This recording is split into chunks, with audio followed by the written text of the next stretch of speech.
All right, shall we do it to it?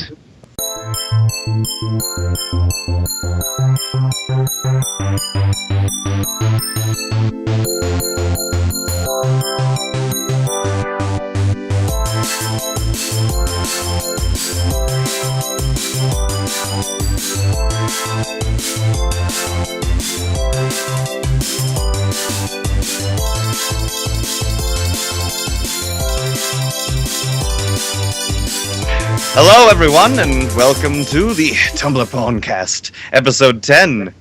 Now we got a show for you, a show, ladies and gentlemen.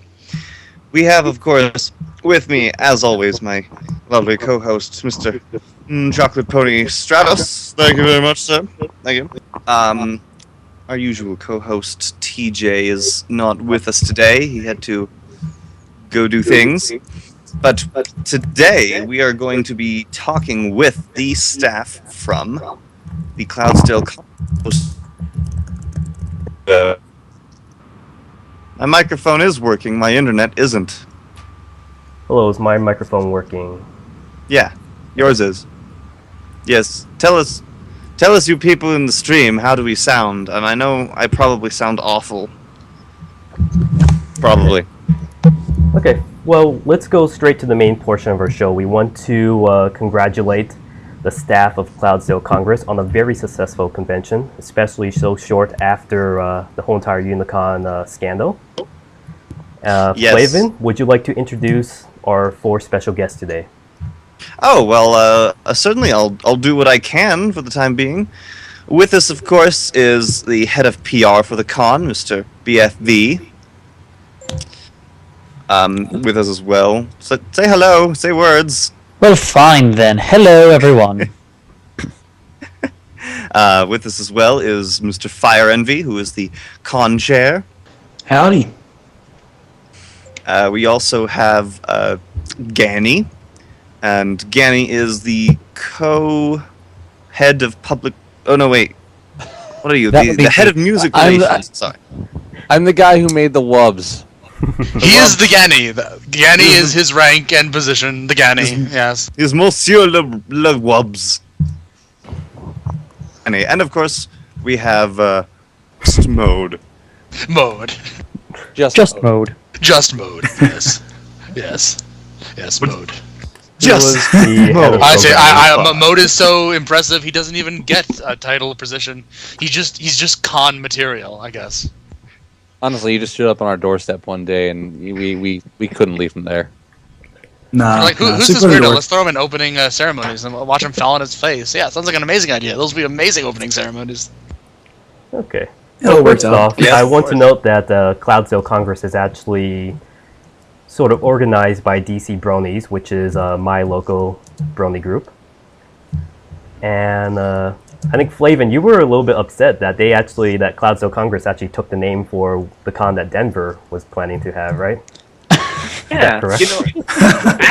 Oh, Because for most people who know, I'm from Baltimore, and my co-host Flavin is from Denver, and they were planning a con for a while, which of course Denver is one of the highest, is one of the cities with the highest elevations in the country. the highest, biggest city. So Cloudsdale would probably be an appropriate name for them, but considering that Canterlot Gardens took the name for Equestria's capital, I think Cloudsdale Congress exactly. is appropriate for. that was Sorry. entirely... Sorry. All Yeah, so right. back when we They were took something of yours, finalizing the name, you what, took something of in ours. August? Yeah, we're like, dang it, Canterlot, that was our choice. But it worked out. And honestly, the Roman architecture in Cloudsdale and the Roman architecture in DC. It's Okay. something, right? Yeah, okay, FIReNVY just sort of cut out on us, so we were having internet problems, so we do apologize. But yes, it seems like that we're going to have a chain of cons stealing names of other cons, apparently. There's just too many at this point. We're running out of, horse puns. Yeah, too many pony puns. Probably Denver has to steal San Francisco or something. Okay, well, first off, let's first of all congratulate all of you guys on a job well done. I have to say this is my first pony convention, and I was actually very pleased. I actually did not have too high of an expectation for this con, considering how small it looked at first. As well, after the whole entire Unicon debacle, it seems like not just me, but most of the pony community was a bit skeptical about cons in general at this point, because we seem overloaded with cons at the moment. So I guess I want to ask, after the whole entire situation at Unicon, what did you guys do to kind of change the course of how Cloudsdale was going to take place? What precautions were taken to avoid a meltdown like Unicon?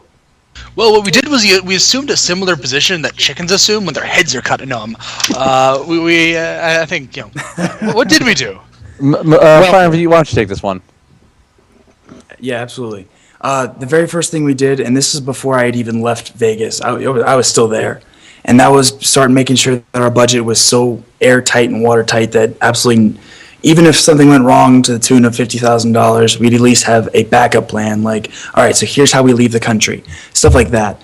But in all honesty, we just ensured that, that almost no matter what, we weren't even going to get close to any financial whatsoever, any financial problems, any difficulties. And that was just the first thing we did, though. I think actually, since our the initial planning stages of this convention, we knew there was no way we were going to take off and be, a major convention that everybody's coming from around the country to come to, which I think is what Unicon tried to do because they had so many voice actors from the show. We were trying to get something to highlight more local community members, and that's because there's so many bronies out there who don't go recognized for a lot of the great work that they do. So I think because we were planning on having it smaller to begin with, we started off being cheaper. It was more accessible to people so that even though we didn't have a whole lot of star power, it was somewhere where people could come together and maybe experience more bronies rather than officially interacting with the show. You get a lot of people who want both, and we were trying to offer at least one side of that, whereas you can go to another major convention like BronyCon coming up in a few months, which is going to have all the stars, and that's the one that everybody wants to go to. So we tried to be different rather than being a contender the first time around. That's one thing I agree with BFV. We made sure we knew our size. We are not the BronyCon big. We're small. I actually heard a lot of attendees complimenting us that we were basically perfect for our size on how we ran things.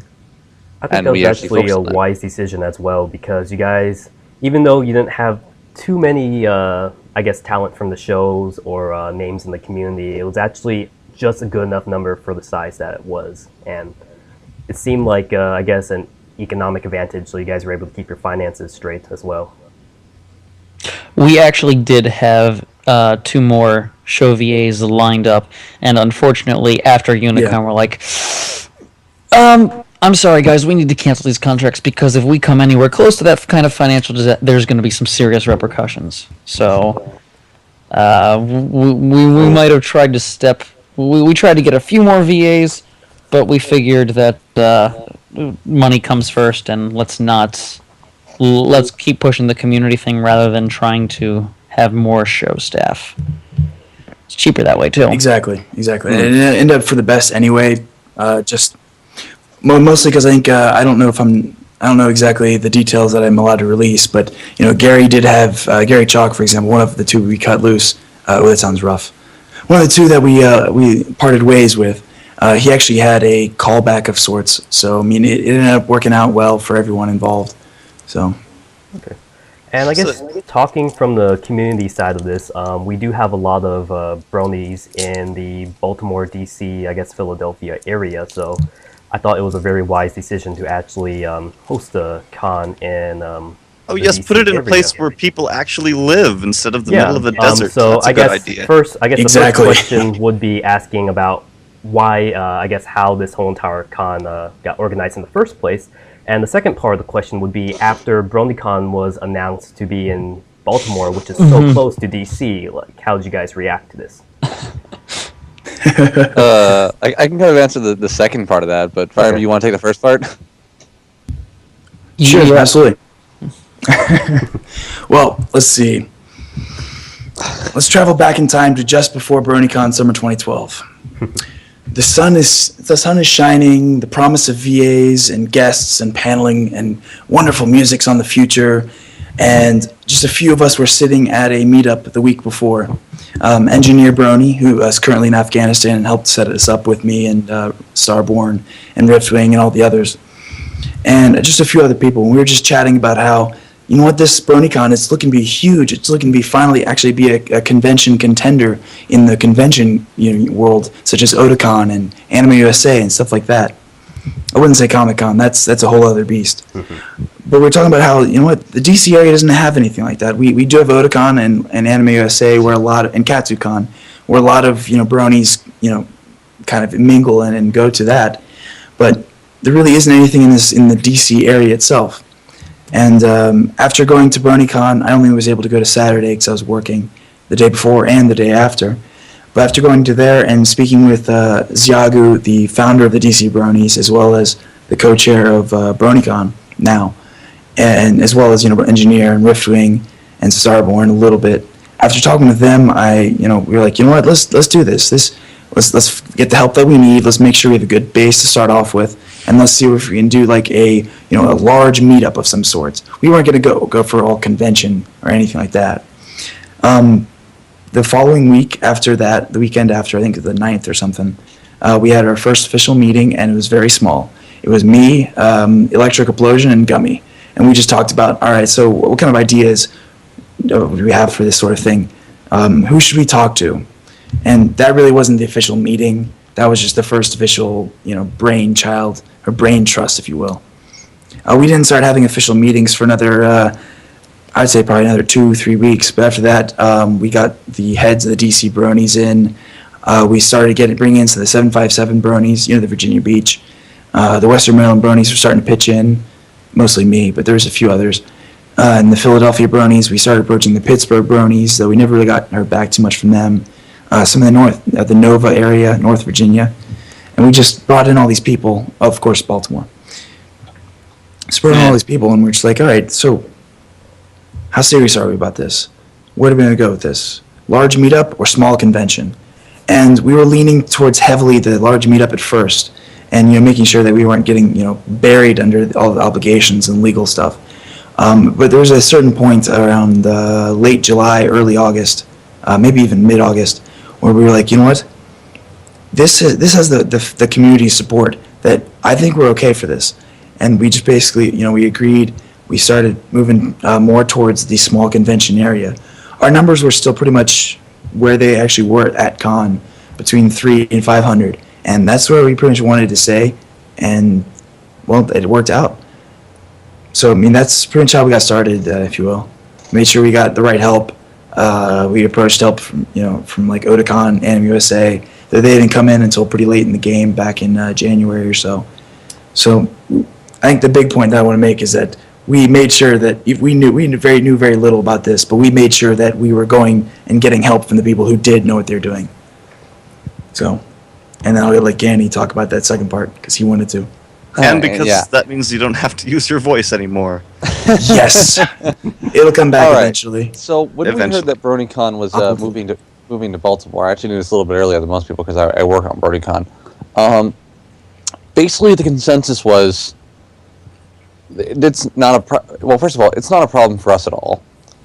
We're not the same as BronyCon. We're a small convention. We're not going to lose out on any of the local anyone who's local, and they're far enough away that it's not really going to be a problem with us at all. And honestly, a lot of us were excited by the fact that BronyCon moved into the neighborhood. Oh yeah, Yeah. As fans, and as I know personally I'm excited because I could see the Baltimore Convention Center from my window, so I'm like just right there. Yeah, exactly. There was we basically had no negatives at BronyCon moving in. We're glad to have them there. Okay.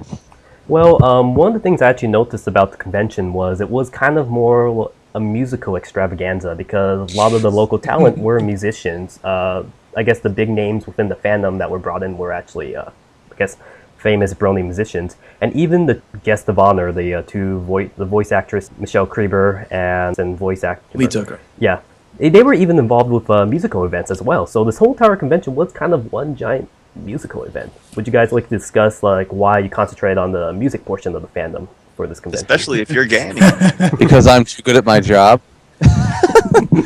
That's one part of it. Okay. Well, a lot of the DC bronies are really big fans of musicians, and I know for a fact, I spoke with Engineer Brony when I first joined up, and I know he actually before this convention was even an idea, at least that I know of, he wanted to start basically a musical extravaganza, a music festival, and I know for a fact, FIReNVY, that you interview a lot of that you used to. I don't know if you still do, but you used to interview a lot of musicians. Yeah. And actually, I will say that the main reason why I ended up driving 6 hours to BronyCon and back on no sleep and nearly crashing my car was because of the Brony Palooza. I was like, you know what, I can't miss that music, and I'm glad I did. Because I got to meet Fenning in person. And I'm sorry, I have a soft spot for the musicians. They're crazy people. They're very creative people, and their stuff they can just do on the fly. It's a little bit more difficult for the artists. I mean, Chocolate Pony, for example. I mean, it does take a few more minutes to get to show off your work in person. And we really just, one of the other thing was musicians tend to be more upfront about where they are. It was kind of difficult to figure out. Okay, are there artists in the area? We knew you were in the area, Chocolate, but that was pretty much all we knew at the time. So it was kind of a bit more difficult to reach out to the artists and the other modes. So. Well, we actually did have at least one more community artist lined up, Pixel Kitties, but she had to cancel for personal reasons, which sucks for us because I was really looking forward to that. But still, she's crazy. Yeah, she's pretty cool. Yeah, roughly meet it at her. We will also say that. How do I put this? Well, we did have a strong presence in the voice acting community, as well as the dancing community, though that's smaller. I didn't even know there was a dancing community. Exactly. There is. Wow. Dub dancer. That's amazing. We're out here. Kind of. Yeah, Okay. it's good that it's very music based because here the guys are very nice, but they're not all terribly artistic. I'm such as myself. And they're not so in the music scene. I know General Mumble recently was in Colorado and was like, "Oh, it's very pretty," and someone posted about it, and a number of people were just in the Brony group were just saying, "Oh, I have no clue who General Mumble is." That makes me upset. Yeah, I was a bit surprised at that, but. Well, But I at guess least since Colorado- we haven't had mold talk for a while, I guess we should. I guess I'll ask you about the programming behind Cloudsdale Congress. Seems Yes, you guys go have ahead. Go ahead. There Throw 'em a were some bone. very good panels and I guess events that were Yes. set up, including the double rain boom and a lot of other. Yes. They were when I got the email from them saying, "Hey, yeah, we're interested in working at your having a presentation at your convention." I was very psyched. I'm a fan of their work, and it was a very quick acceptance letter that was written up. Yeah. No, but to be fair, yeah, all of our panelists brought a lot of heart and a lot of work into their panels. Luckily, one of the benefits of being primarily based around a meetup group, the DC Bronies, was a lot of our panelists brought the skills they learned at running meetups into it. That I know Nicole Butterworth, the charity deputy, and the head of the cosplay on a shoestring panel. She's been teaching cosplay for a while now, especially giving advice at meetups. So to be able to do it in a panel, it almost came second nature to her. And especially a lot of the other panels, it seemed everyone really came to it with a lot of preparation, put a lot of effort, and took a lot of pride in what they did. And I'm very happy with all our panelists. We seem to almost all of our panels had a standing audience or were pretty packed. So I'm really happy. I couldn't be happier with the results. And I'm especially happy with our main events. That those really did catch everyone's attention. Absolutely. Would you guys like to talk about, I guess, the two guests of honor from the actual show itself that you guys brought on? All right, first of all, I absolutely love Lee, and I love the Crebers. I mean, well, no offense to Michelle, but I think I like her parents a little bit more. Ooh. Hey, Very calm sweet. yourself. But no. Monique and Michael are they're fantastic people. I had several long discussions and phone calls with them. Very easy to work with. Setting up things. They are very easy to work with. They're really, really nice people. And of course, Lee, I love that guy to death. I will forever love that guy to death. Oh, I can't wait to see him the next convention he goes to. I'm not sure what's announced yet, so I'm not going to spoil anything. I've definitely heard very good things. I myself have unfortunately only had one encounter with any of the show staff, and it was actually just a few days ago. I got to go to a Hey Ocean concert right here in a town quite close to me in Denver here, and I got to meet Ashley Ball, and she's definitely cool, and even though the context was not Pony, she was a super good sport. Her band's rocking. And yeah, I just can't wait to meet more of them, and Lee sounds fantastic. I just say bring it on. I actually think it was a wise choice to bring those two because both Lee and Michelle were, I guess, really good. They were just two perfect people for a small convention like this, and they were both kind of involved with some of the musical stuff that was going on. So absolutely. Lee was like you were mentioning, Lee was very nice. Actually, I was not planning to actually meet with any of the voice actors or Michelle because I was in the vendors hall the whole time, so I didn't think I would have time, but I got to meet both of them because I think it was Michelle's mom who requested to see me on Sunday to actually look at my poster, and Lee requested to see me on Saturday. So if they both didn't request to see me, I would actually been stuck in the vendors hall the whole time and have not met them. But Lee is very nice. I had almost a 15-minute discussion with him about his fan project and multimedia, experimental media and stuff. So that was pretty good. No, but Lee was definitely a good sport and a very amiable person. I know several times he just came by, hung out with our staff. It was a really fun experience having him there with us. Can we tell the mushroom story, or is that? I think that's her story to tell. I want to. Nope. No. Michelle. No. This is Michelle. Don't worry. This is a funny story that had happened in the staff room. Not going to go into detail. Just going to say that it was. This won't. No. It was a very funny experience and something that our staff will probably never forget. Nope. I should get tattooed. But yeah. I don't know, but moving on. Lee actually showed up at the concert. And Michelle? Went on stage with Silva and Fenning. And totally not scripted. Got totally not scripted. I totally didn't go grab it myself, but Michelle got some funny puns in there with Kit Kat bars. Got people excited. It was great. Yeah. You guys remember the Kit Kat bar stuff with Michelle? Yes. Okay, that may or may not have been our fault. First off, we were told that she likes Kit Kats. So I was like, it was one of the final staff meetings before we actually went to go. I was like, you know what? I'll just pick up a few bags of Kit Kats. Apparently, somebody took that to mean as everybody go pick up a few bags of Kit Kats. Because honestly, we showed up with, I don't know, probably 500 pounds of Kit Kat bars. I don't know what people were thinking. I think the idea was to actually make a life-size chocolate statue of Michelle Creber out of Kit Kats and offer it to her as some kind of a penance for her very presence.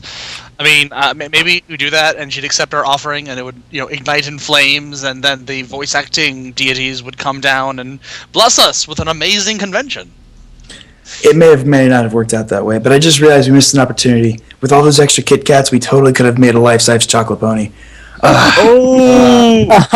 chocolate wafer pony. I've been considering trying to make one. I think I have to make one for BronyCon now. My god. Or make mini ones, make a mold of a mini pony and just make little tiny ones to give out. Get a very large. That hard, actually. You could get one of those vinyls, like those little vinyl ponies. Mm-hmm. Actually, no, that's what you do. You get the Doctor Who's one, and you just dip it in chocolate fondue. Mode cutting corners again. Yes. Chocolate Pony, I should point out, I live in your area, and I do work with food for a living, so this might happen. Okay. We have to get together and do this sometime this end. Yes. Okay. It's beautiful. You're going to just stock up and manufacture a ton of those little chocolate. Yeah. Well, actually, if you guys don't know, me and Flavin were actually hoping to share a table together at BronyCon, so we're thinking about Well, naming we our will. table chocolate bagels. We've put in the paperwork. Yes, chocolate bagels will be thrown. At We'll be Will Draw pelting for Will Draw for food with chocolate candies and bagels. pelting him with all kinds of things. He is going. People While around him TJ pelts him with puns. and Okay. small plastic candy-colored horses. Okay, well, let's see. Moving on, let's talk about the con in general. I guess first of all, this will probably be a two-part question. But first of all, did the attendance level reach your expectations? And your second opinions, like I really had a good time, and almost every single person I talked to had a good time. But what was the staff's opinion on how the con went in general? Well, the attendance level. Oh well, my God. Here's how I'll tell you how our expectations of our attendance level. We ran out of badges basically. 3 times. And Yeah. then we printed out more. And then we ran out again. And then we ran out of lanyards. Then we So, ran out of the backup Let lanyards. that speak for what our attendance level what our attendance level was. Yeah, our Reg team was a little upset due to the fact that they never got to stop because they were always working because more people were coming in. I kind of want to do that boo-hoo-hoo, but nah, that'd be nice. So what Riff- numbers did riffing. you guys reach by the end of the convention? I don't think we have a base. I don't think we actually have a. Actually, I sort of do. It's somewhere in the range of. 'Cause it's a little bit rough because depending on if you're including musicians and the guests and stuff like that or not, it's somewhere between 350 and 400. It's kind of rough though because the internet. Oh man, Yeah. Oh, the internet. that internet was so non-existent. Oh, What was it's totally the- not like we paid What for was it. the initial amount of people you estimated would be coming to the convention? I'll be back. 250 actually.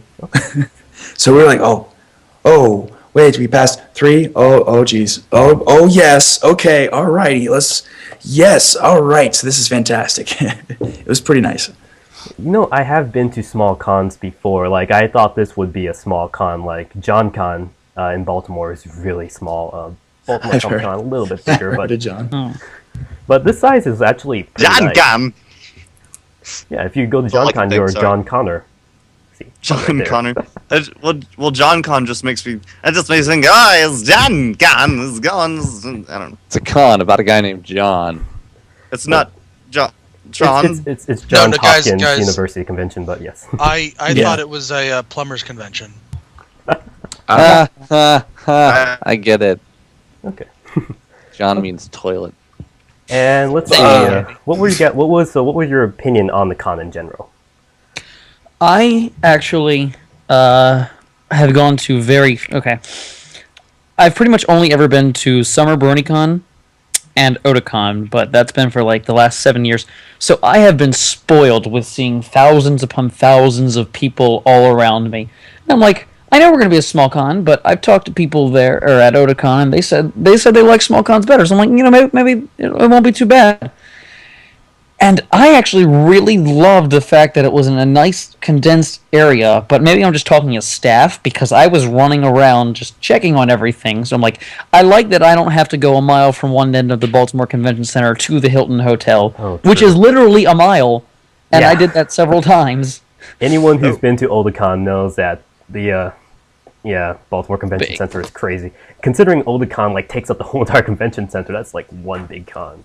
It's crazy. The big con.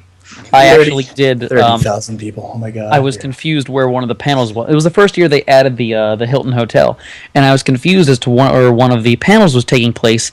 I thought it was in the Light Street lobby, which is the lower one, which has the fountain where lots of photo yeah. shoots take place. So yeah, cosplay. So I was down there. That's where the gaming room's there, and it's actually at the Hilton. And the panel was starting then, and I didn't want to miss it, so I ran a mile in cosplay through a crowd of 30,000. It was. I It wasn't think great. it's good that we're warning all the people who are not from the area about what BronyCon will probably be like, because the Baltimore Convention Center is pretty big and it's made up of 3 hotels. So I think they've actually only got the half, but I could be wrong about that one. Ganny, can you tell us that, or is that? I would not know. Okay. Actually, I do know I it's could know. I don't know. the Otakon is the largest convention of any type on the East Coast and the second largest anime convention in the country. Yep. Wow. If you want to really do size comparison, Baltimore Comic Con, the whole entire con, all the panels, the artist alley, the dealer's room, take place within within the one room that they use for artist alley in Otakon. So Yeah. if you think of all Baltimore Comic Con compressed into one tiny little room, that shows you how big Otakon is. Yeah. And I guess we could expect probably the same thing for BronyCon. I don't think they'll use up the whole entire convention center, but A lot of it. No, I was just trying to point out that you know how big it is. I do. Maybe there's a couple people who are listening who know, but that's the only kind of convention that I've ever been to. So at a small con like this, as a staff, I'm thrilled about how it went out. As a con goer, I'm like, this is it? But I don't want to say that. The con certainly didn't go bad. Thanks. We actually had a lot considering the size, but I was... Yeah. I was PR, everyone. Okay, sorry. I was... BFE, you're fired. Now it is Maud's time to shine. Yeah. Okay, Told BFE, you fired. rehired. it is true, I guess. I guess a regular con goer would probably have a different perspective than staff member or a vendor like me. So. If they've not been to a con of that size before, It would be good to hear from people who have been to other small cons, because my standard of expectations is off. I can't really apply it to this convention. Obviously, people said they were happy. The voice actors said they were happy. A couple artists said they did very well, and I'm like, okay, I guess we attribute this, call it a success. We sold more badges than we were expecting, so we call it a success. And And the biggest complaint that we got was Wi-Fi. yeah. And that was completely out of our hands. So there are worse And things people the could be schedules. complaining about. And the Yes. schedules. I think the only complaint I heard so far, I guess if you guys don't mind telling you guys this, was I think some of the parents of younger kids were just, they thought it was an all ages convention. They thought there would be at least a little room for the kids to kind of have like coloring books or something. Like most pony conventions have a tiny little room so that I guess the younger fans could do something while the parents go off, do all the panels and stuff. I think that was the only tiny concern. But a babysitter room. Yeah, that was... I honestly didn't expect more than maybe 10 total people under age of 13 there.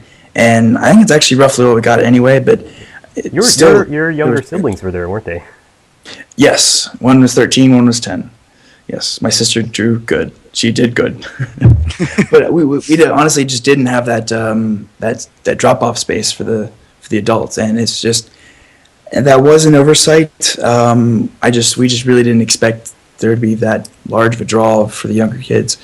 Camelot Gardens, from what I remember, there's actually a lot of kids there, 30 or 40. We didn't get as much, but yeah, that was definitely a concern raised by one of the parents, or it might have been older sister. I don't want to make a judgment. And let's see, did you guys, I guess, achieve what you aim to do, and what do you hope the Brony community gets off from the impression of this con? I think we achieved what we aimed to do in spades here. Oh yeah. We really are happy with how this all turned out. What was the second part of that question again, by the way? What were you hoping the reaction from the Brony community in general would be to Cloudsdale? I would say... Good. Yeah, good.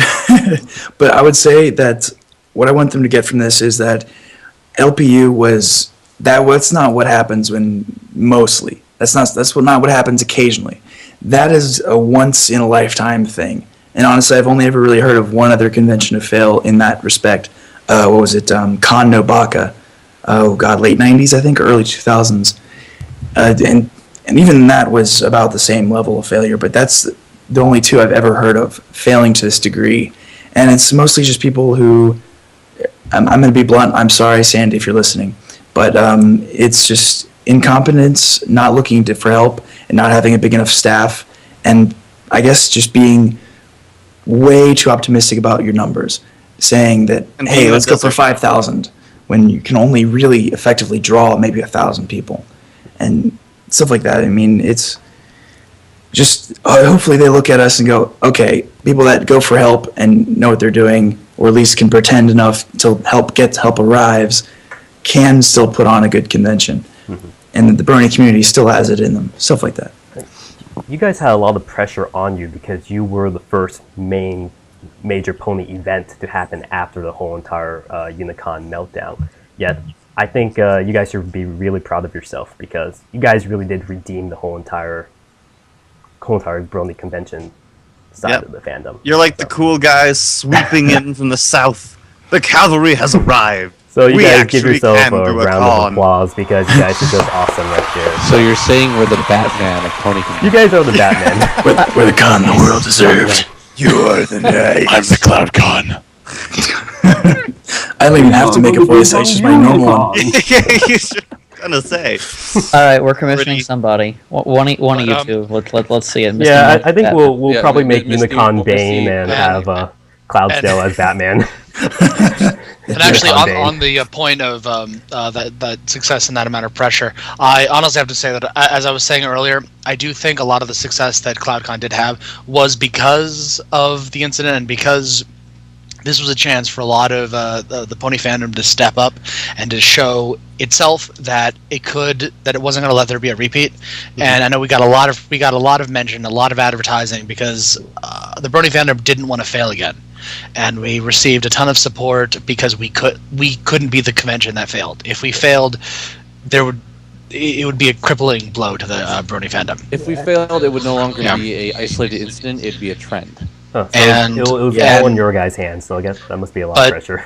But definitely what happened is we definitely got it was definitely because of the incident that we got a lot of support, and I think we were as successful as we were, not because of necessarily of things we did, but because the fandom came together and helped us out. in that Actually, aspect. let's. I think we should bring that up.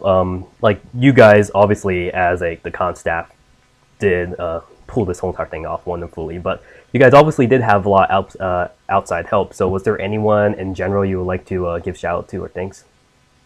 Oh, definitely. Oh, I'm gonna go ahead and the person who basically he kind of helped us along, and his thumb of approval. He is one of the founders and one of the main driving forces behind Anime USA, and he's also helped out with Otakon and Katsu a little bit. But I'm just gonna say his first name because I don't know how much in the public eye he wants to be. But Rob, thank you so much. Your ponytailedness it saved us. And getting your thumb of approval, or thumbs up, or your vote of approval was beautiful. Because apparently he never smiles or says anything was good. But he was really struggling to find anything wrong with our convention, and that nearly made me cry. Oh, speaking of crying, thanks a lot, guys, for closing ceremonies. I was totally crying on camera, you jerks. Wow. I did record that. Flavin, Yeah. if you don't know, And then we- we decided to lift you Yeah, up jerk. so that the whole world could see and watch you cry. We didn't lift Yeah, you up thanks. out of respect. We lifted you up because, hey guys, look at the little sissy here. Yeah, exactly. I have to record the whole thing. I have to put it on YouTube later. But Flavin, since you don't know what happened, we all broke out into singing Pinkie Pie's "Smile" song, and at the very last part, where the chorus started all singing, everyone just picked up FIReNVY and held them on the shoulders. And it was just a beautiful moment right there.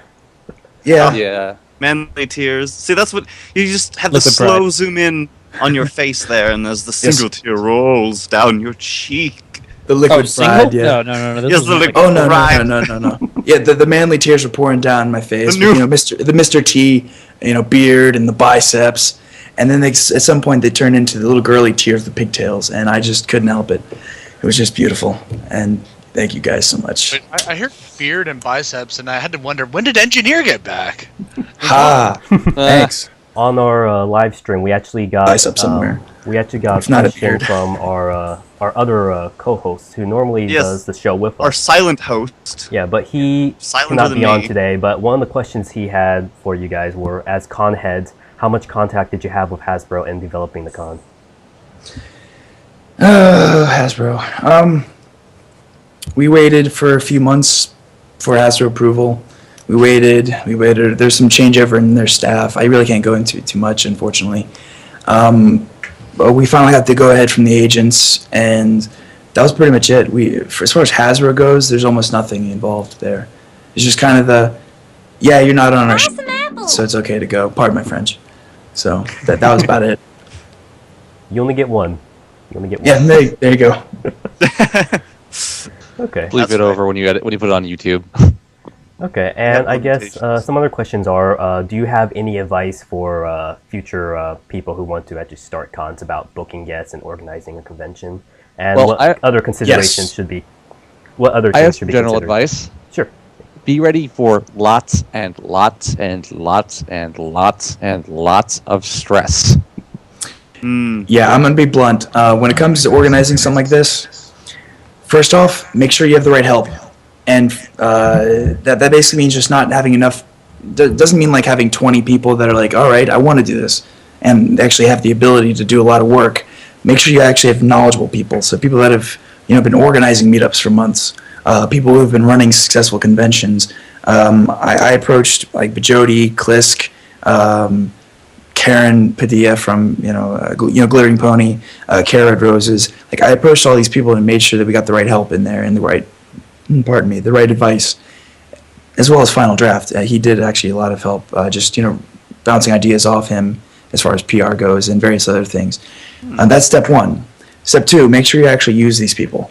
If you have a core staff of 3, you are going to have a heart attack. All 3 of you will. Our core staff was 18, and then it jumped up to about 28, something along those lines. And that's necessary, even for a con our size. Let's see. Step 3, make sure you have the funds available. So make sure you're fundraising before you announce, before you do anything like that. Don't be like, all right, so we're going to have it in March. So money, please, because you're not going to be in good standing. Like we started off going into it with money. Actually, would you guys like to talk about the fundraising? Because as a member of the DC Bronies, I do know you guys have been fundraising for months now. I want to want to hear you guys' take on that. Let's see. I mean, you guys did because it was a music con. You guys had like, weren't you guys selling CDs and stuff? Yeah, well, the funds actually came from a lot of different sources. That I know for a fact that I was involved with, not really involved because I donated, but there was some fundraisers at our local meetups where we'd have auctions, we'd do various stuff. I think we had actually the last auction we had was at the season premiere. We auctioned off some stuff. We actually, Virginia Beach, I think actually was the last one. You're right. Virginia Beach was the last fundraiser. That was I wasn't able to go to that one, but we had a Kickstarter up there, and I don't know if you guys have seen the Kickstarter video me, BFV, and Ganey produced. Well, Spicer was the one who edited it, but we had a lot of fun doing that, and we produced a second advertisement for the musicians. And on the topic of musicians, we had the Party in the Clouds, which that was brilliant. I love that. Well, I'll let you let FIReNVY talk about this because this was actually his doing, not mine. Okay, yay!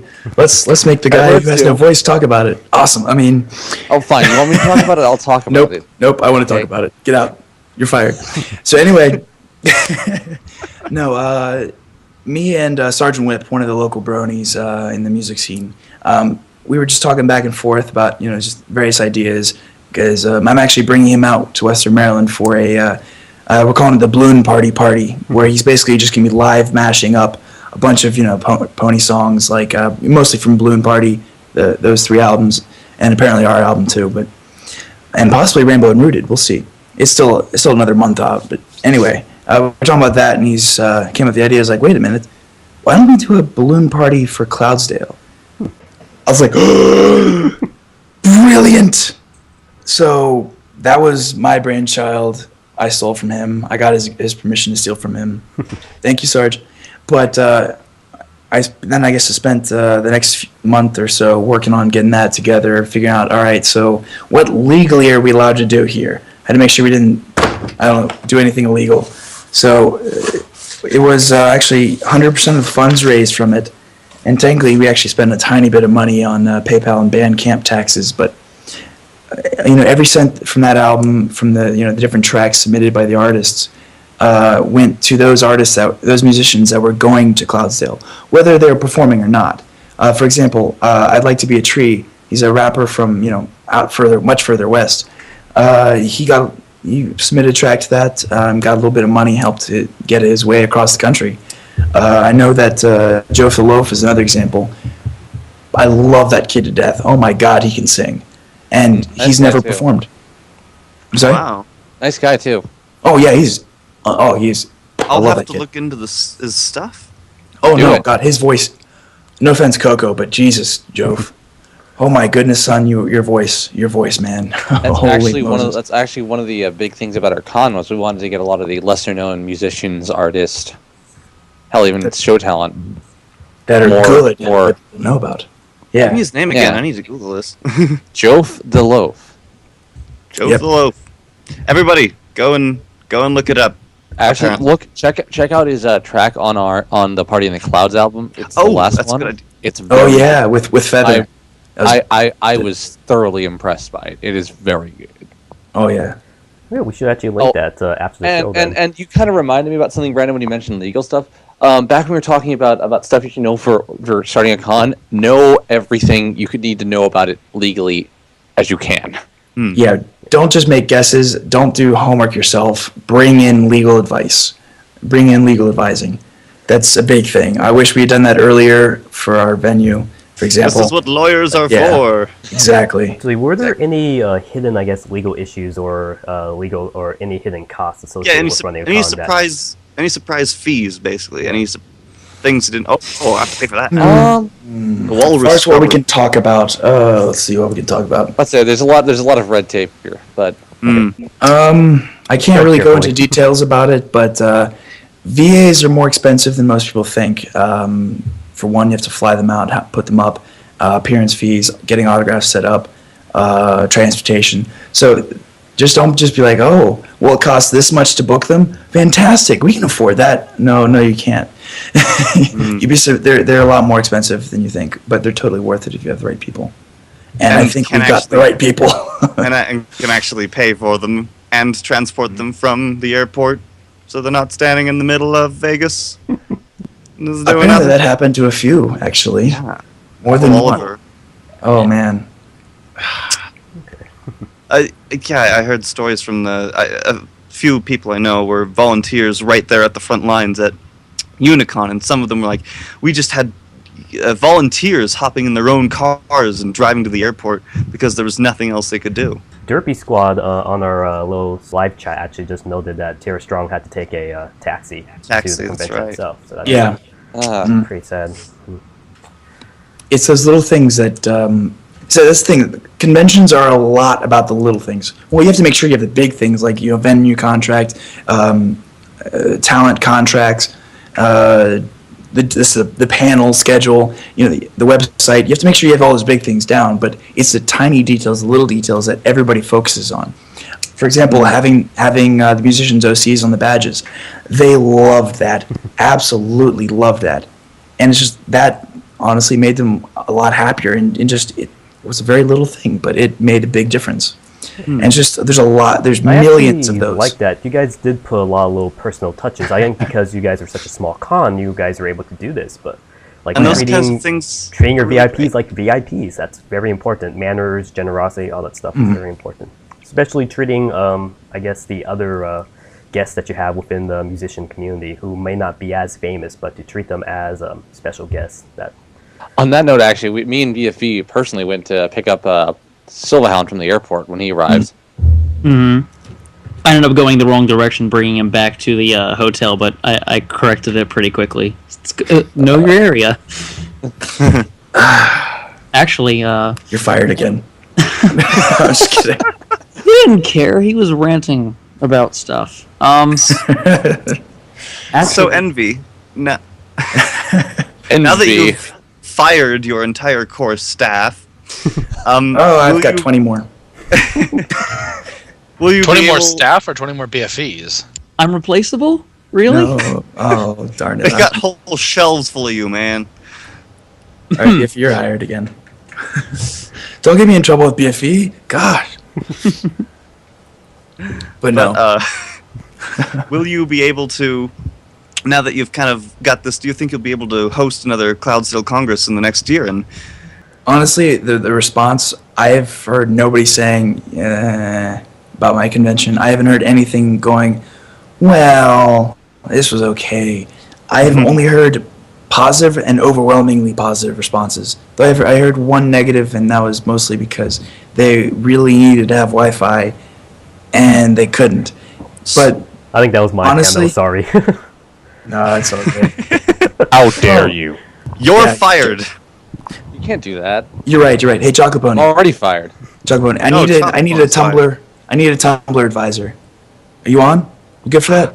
Ooh. Sure. Ooh, Okay, oh, you're yeah. fired. Awesome, that works. Okay, so there we go. That's the thing, I couldn't, I had to do the TumblrPon panel, and I couldn't show people examples of good Tumblr blogs because there's no internet. Oh, you want to talk about hidden cost? This Oh, there tiny you venue go. is going to charge us how many $1,000 for internet? $3,000. Ugh. Whoa. Yeah. I heard Yeah. it was because Oh, it's yeah. so close to the Pentagon and a lot of sensitive areas in Washington, D.C. that... It Well, was I mean, actually let's be really honest. funny.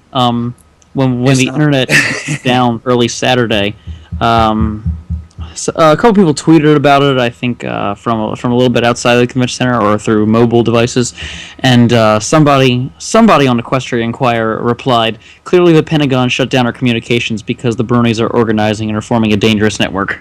Oh, Or an I just want to say though, in defense of the hotel though, the venue was really good, really nice. Great The staff was great to talk to. I converted a Brony. Ooh, you did? Ooh. I didn't hear this. Ooh. Oh, you got one. Is it story time? I actually got Yeah. 3. One of them was from the hotel staff. I went to get food on Friday night at like 1 a.m. and they were still somehow open, even though I think they close normally at 10. I think they just stayed open for us. And I said I really appreciated that. The woman behind the counter said, "Oh no, it's no problem. You guys seem really nice." I'm like, "Well, a lot of people think we're kind of weird." She was just saying, "You want anything to drink with that?" And I'm like, "Yeah, some water would be great." And she's like, "Okay, don't worry about it. Just take it." And I'm like, "Oh." I actually got free water from there like throughout the entire con. But she's like, "Just do me a favor. Bring me a pony." And I'm like, okay. And so I won a raffle and got a brushable Fluttershy, and I'm like, "Oh, you know what? I'm just gonna go ahead and give this to her." And Sunday, right before we left, because she didn't come in early in the morning, good thing the staff stayed late, I went and gave her that Fluttershy. She's like, thank you. I can't believe you actually came back and did this. I'm like, yeah, I said I would. And she's like, most people are just kidding about stuff like that. I'm like, no, we're serious. And she's like, that's good. Ponies are So- serious business. And Very. and then after the concert on Saturday night, going up to the staff hotel room, I think I was one of, aside from Mode and Ganny, I slept the least out of anybody there. I was the last one up in the staff room, and there were 2 guys trying to get into their room next to us, and they noticed how tired I was. We started talking. They asked what the deal with the Brony stuff was, and they're actually from Australia. And I said, it's great. Australia. I said, we've got a lot of like exclusive stuff that comes out in Australia, and people pay tons of money just to ship their official merchandise in from there. And they're like, wow, you're kidding, right? Like, no, people will spend like hundreds on shipping to get merchandise from Australia that costs $10. They're like, I don't even believe that. Why would you do something like that? I'm like, because we really love the show. It's like, well, so why do you love the show? I'm like, well, it's mostly the fandom. The fans do wonderful things with it. It's nice and simple. You can enjoy all the usual stuff that you start talking to people. But they're like, that sounds good. I'm like, well, if you want to watch an episode, just watch Lesson 0. If you don't like that, if you're not laughing through all of that, just don't even bother. But if you do like that one, then start and go watch through Season 1, and you'll get more of the whole values, and then you can start to see some of the things that people do. I recommended a few musicians to them from the fandom, and the guy said I'm definitely going to at least watch that one. So I think I got at least 1 more, or 2 more, if you count. And of course, if they actually watch it, they will become Bronies, as we know is the thing that happens. I think I know the guys you were talking about. I think I did see them hanging around the concert. The Australian guys? Like, Yeah, you're talking I like don't- this? I didn't talk to them, but I overheard some people who sounded Australian. And I did see them in the hallways. Mm. Oh, I know the ones you're I think talking I know about, who you're talking Yeah, they were in the room Yeah. right next to us, so you guys probably saw them. I don't know about the con, but yeah. But I'm pretty sure I saw them down by the concert, checking out the concert. Yes. Well, I guess the Pentagon was right. We are slowly converting people. We are making international connections now. It is inevitable. This is national security now. It's in our hands. Good luck, gentlemen. Okay. Actually, I will say though, that $3,000 for Wi-Fi for the 2 days, that's actually not atypical, and that's nothing to do with the Pentagon. That is almost every venue, convention center, hotel, this sort of type. They actually have, I think it's called a Tesla cage. I hope it's called that, because that's what I've been saying Faraday for, all week. Cool. Faraday cage. There we go. You keep saying it, Close I keep enough. correcting. Close enough. But that basically completely shuts out all Wi-Fi. It will shut down repeaters. I think hotspots are okay. But that's not just something so they can get more money. And that's pretty much standard throughout most of the business. So that wasn't just our venue. So I know for a fact hidden costs. BronyCon's venue at BronyCon Summer was even more expensive if they wanted Wi-Fi there. Oh my gosh, yes. That's why you had to pay. That's why I was like, oh, well, I guess I'm not going to have Wi-Fi on my iPad. So in the Yeah. future, for upcoming versions of the same con, do you think maybe Wi-Fi, or are there other changes, improvements you plan to make? Yeah, what changes do you guys plan to make? And also, our co-host TJ noted that March is a weird time to run a con because it's in the middle of school for a lot of the fandom. Okay, I'm going to be... I'll give you the reason why March and why the day we chose. Probably a month or so. We spent about a month trying to get the best dates, so that way there's literally on the East Coast and even into the Midwest, there's literally nothing in the way. So I mean, I think when we finalized and signed the contracts and finalized that date back in September-ish, there's literally no convention around us. And I'm not just talking about Pony, there was nothing. I think the only thing that was around was the following weekend was Furry Week in Atlanta, which I guess is this coming up weekend.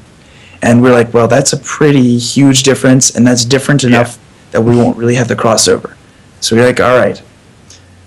And that was, I guess, the main thing. We just didn't want it. We wanted to be close to Winter Wrap Up, to have that theme, which I guess really didn't capitalize and use much of, but It's okay. interesting to have a winter wrap-up theme con. And then we could have had your name.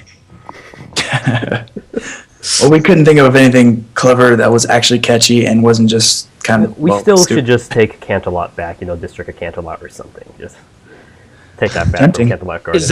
Yeah, District of Canterlot's a good one. And then, and then we'll give Cloudsdale back to Denver, Flavin. You can have it now. Yeah, then I'd be happy. Actually, I wouldn't mind talking to the Cloudsdale guys at some point, just to make sure that neither of us are stepping on either's toes legally. Well, I don't want to get in trouble with anybody. So. You can kind of wait it out. I'm part of a con that's here that isn't them, and it's kind of a weird Crystal thing. We're not Brony? really sure what the whole Cloudsdale, because the Cloudsdale guys still seem to be trying to. We might conglomerate. I'm not sure how it'll work. And that's what I heard was something. going to happen like 3 months ago. When I first heard about out in Colorado, we're like, oh, okay. Yeah. Oh, well, they might be joining. Okay, then I guess we won't really worry about the name. And then they announced on EQD the other day. We were like, okay, we've got 4 days to our con, and they're announcing on EQD as Cloudsdale Con. Oh, geez. I personally got an email. Somebody's like, hey, wait, why didn't you tell me that you guys delayed your date and moved to Colorado? I was like, wait, what? God. Funny, I guess a similar situation. Actually, yesterday I just found out there was another podcast called the Tumblr PonCast, But they don't do anything. yeah, they happened I guess a year ago, and nothing ever happened with them. So I guess we're using the name now. Yeah, because we're better than them. Yeah. We actually do stuff. Hello. Ding dong. Actually, like for con names, I was thinking, because BronyCon had NYC for New York in it, like it doesn't really work. I guess now that's in Baltimore. Oh man, BronyCon. That was one of those failed ideas back at the end of the last summer. It's like BronyCon. I'm so glad we scrapped that. Though the folder for my it was a stuff. I really thought it was a music con, so you guys should just call it like Octavia Scratch Con or something like that, something music based. I have we have a Cybercon. tradition in the DC Bronies. I sing every con. There is a song. I make sure of it. I absolutely love the sing-alongs, and I keep saying we need to organize like an entirely musical meetup and just have people do numbers in costume with props if we can. Oh, I God. think at the con next year, this needs to happen. You should BFV, filter out people who can't sing. I'm game for a musical meetup any day. I am a musical meetup. To be fair, guys, yeah, we did have a lot of music, but it's what are the three things that bronies can take with them everywhere? Buttons, T-shirts, and music. I think we had a lot of buttons. We had at least 2 vendors selling buttons. We had a lot of T-shirts, and we had a lot of music. We were fair, so I mean, Yeah. just that's I'm defending myself. So, Was There there, were a so lot is of there buttons. anything you guys, for the next con, is there any changes you want to make, or is there anything you learned from this convention that you want to implement for the future cons? Oh, I learned a thing. I didn't learn anything at all. I was right all along. Definitely make one of the things we learned moving forward is that yeah, make sure you get those that legal help and the consultants early. So now we're actually going to be doing some venue. Well, it's a little bit early to say anything, but we're going to be starting to look at what venue contracts should be for next time. And I'm already going to be talking to our venue consultant and our convention consultant and stuff like about that. So that's what I learned from my end. Now, are you guys looking to expand a little bit bigger, or you guys want to kind of keep it the same size? I think a little bit bigger. We really haven't discussed this much yet, and we're going to discuss this much yet. So take what I say with a grain of salt. But I think a little bit bigger, especially since this went over so well. There's probably going to be a bit more of a crowd who wants to come next time. So a little bit bigger will probably, in my opinion, will probably happen. But I think we all still want to keep the small, intimate experience. Nah, screw it. We're going for 10,000 people. All right, we're going for 10,000 people, Guys, guys. it's going to be in October. Let's do it. And you're gonna have every voice actor there ever was. And we'll bring in the entire staff of Dragon Ball Z, and then Yu Yu Hakusho, and then we'll just throw in just random cartoon shows like Adventure Time. We'll have everybody there, and everybody will have a good time. And we totally won't be in trouble. And we totally won't be in trouble financially. Definitely not. But no, yeah, we're growth is natural. But we are going to stick close to our roots. We're not going to be like, all right, so number we had, let's quadruple it. No. I mean, it's unrealistic. You have to look, at least now that we have the foot in the door with the first time con, we now have the base of people that are saying, wow, I can't wait to go next time, or wow, how did I miss this? I'm going this next time. That sort of thing. That's a huge difference that a lot of first time cons don't have. But still, we're probably not going to grow too much. Well, as long as you guys don't have That's it in good. a I think it's good casino, that you keep it- it'll be fine. Maryland just voted on a new casino, so as long as you guys don't have it in 121 is any there. reason to go to. Actually, some of those are out nearby me. Rocky Gap. Oh God, Western Maryland. Where we don't have teeth or shirts. Just overalls. Oh gosh, we're not that redneck. Okay. And I guess we'll I ask am. anyone who's listening live in the stream chat if they have any other questions about Cloudsdale or to the staff in general. Flint, Michigan. Yeah. And I guess until then, let's see. TJ. People are suggesting different places for the cons. Derpy Squad said Flint, Michigan. TJ said his basement. Basement Con. Basement Con 2013. Basement Con. No, you have to be fair. It has to be planning for Basement Con 2014. Thank you. January. There we go. Now I've got the 2014. time. Basement Con. See historic my basement. Well, I almost want to look and see if a con called Basement Con exists now. The con would be great. The finest chains and whips in all of Ponyville. But you have to be quiet because my mom's upstairs. No, it's not. It's not. I had nowhere to go with that, but Okay, I think we're trying to keep this safe for work, so I'm not going to go any more into this. Hey, TJ said it. I'm just don't shoot the messenger here, man. Well, we should probably kick him off and hire a new co-host, Flavin. TJ, you're fired. Yeah, you're fired, and you can't Firing's say do all- anything Oh, it's about it. available. We have a new spot open, so any guys. Why not Zoidberg? There you go. What's Zoidberg? BFV Heard will it here get you first, now. folks. Mode is now Zoidberg. And BFV has been fired. So you guys still think Virginia is a good place, or do you guys want to try to move to another location within the area, like Maryland or probably Or Pennsylvania? Maryland. I think that'll be based on when we actually start really. Well, we probably can't speak on any of that right now.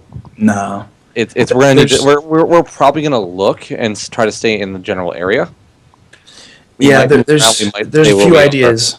There's a few ideas being tossed around. I'm gonna say right now though, especially from the complaints about how expensive DC parking is, though that's something I can't control either. But by the way, DC parking is really, really, really expensive.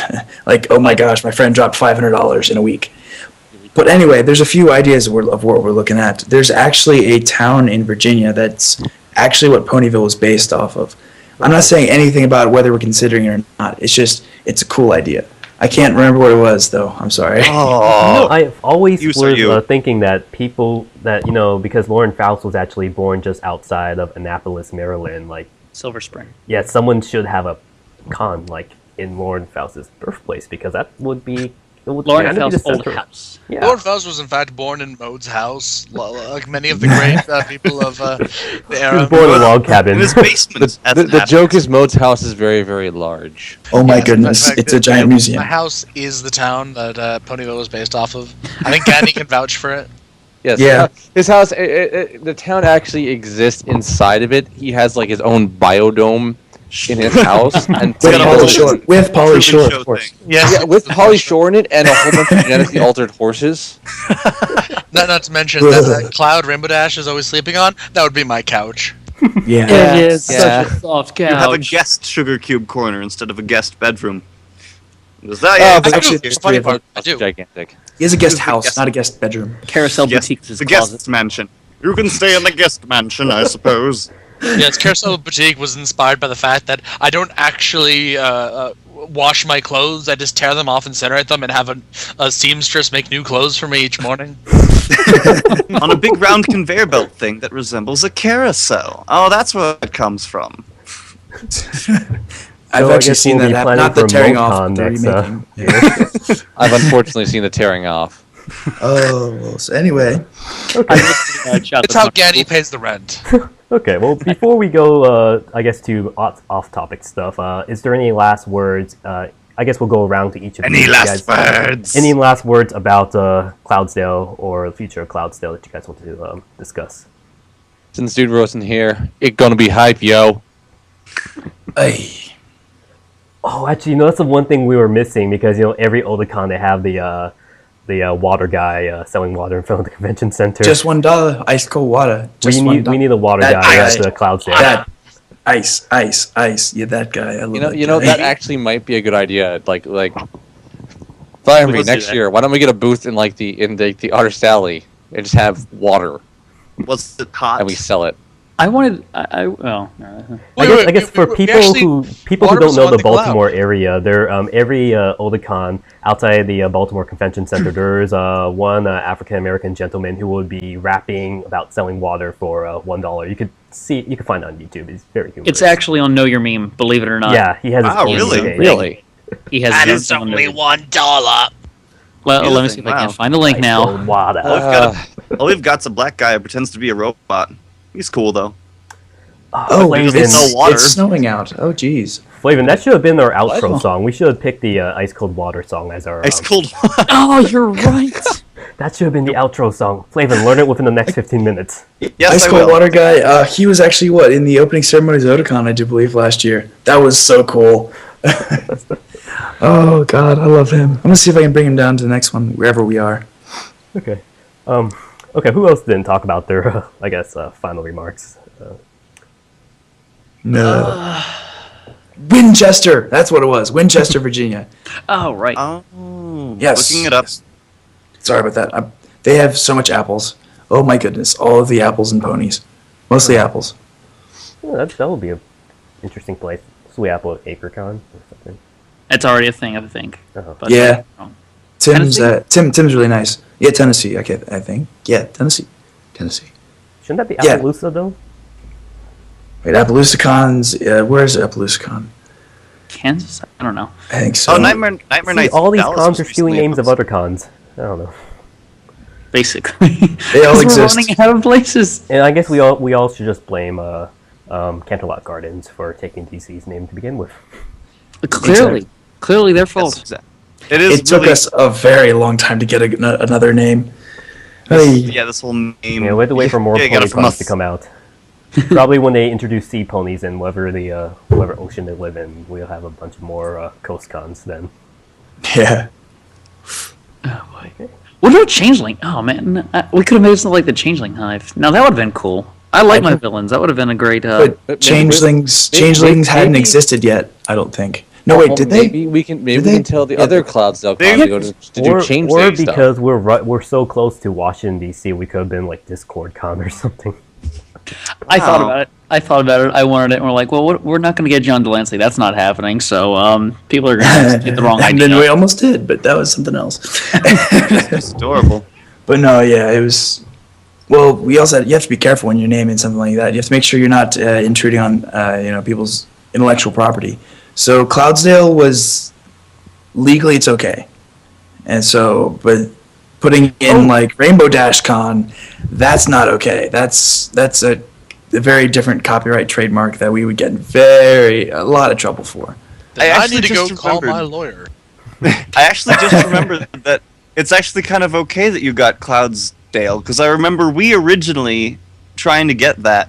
Apparently there is it's not a convention, it's sort of a convention, it's an actual horse show of actual horses, and it's called Clydesdale, and apparently that was close enough that they wanted us to pay lots of money to have Cloudsdale. And there's also CloudCon in California. It's a small trade show put on by Apple. So, yeah. Appleton, We are Cloudsdale Congress. We're not CloudCon, legally. I'm okay if you guys say CloudCon, but we are Cloudsdale Congress. We are not CloudCon. We are not going to get in trouble with Apple. We'll lose. That's not one you want to... Oi, that's ugly. They got lawyers at Make the it Xbox Con. Xbox Con, nothing could go wrong there. Okay, No. I guess I think we are about done for the Yep. I guess the Cloudsdale portion of the show. But if you guys want to stick around and talk about other parts of the pony fandom, Yeah, we're pretty you guys much... are all I like welcome. talking.